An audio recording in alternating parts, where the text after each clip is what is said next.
The feminist movement prides itself on freedom of expression and all voices being heard. Our framework of intersectionality has its very roots in this principle of inclusivity. But recently, the National Women's Studies Association, or the NWSA, passed a resolution that both silences and alienates many feminists. They passed a boycott, divestment, and sanctions resolution, or BDS resolution, against Israel, which includes the boycott of Israeli academics. This resolution excludes feminists from the Jewish state, and by extension, Jewish and pro-Israel feminists within the movement. This is a historic failure of the feminist movement and a repetition of our discriminatory past. Let's not forget when Black women were silenced in academia because white men were in charge of deciding who has access to professional positions and who is able to be published. Because of this academic exclusion, Black women's voices have not received the same amount of attention within the feminist movement as white women have. Patricia Hill Collins, a prominent Black feminist thinker, explains that the differences among groups hinge on differences in their access to institutional supports, valuing one type of knowing over another.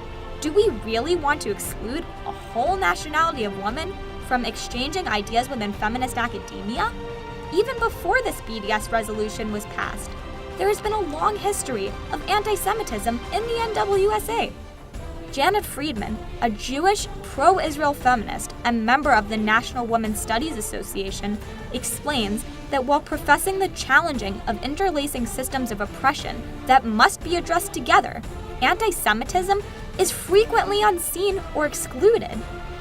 She also stated that the voices of Jews and others whose positions are rooted in the right of Israel to exist as a state have been silenced.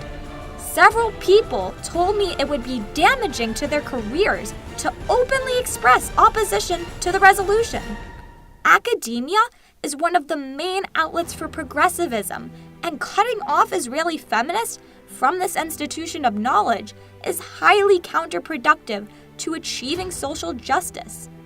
It's become widely accepted that in order to truly understand their struggles, we must listen to the lived experiences of women. The personal is political.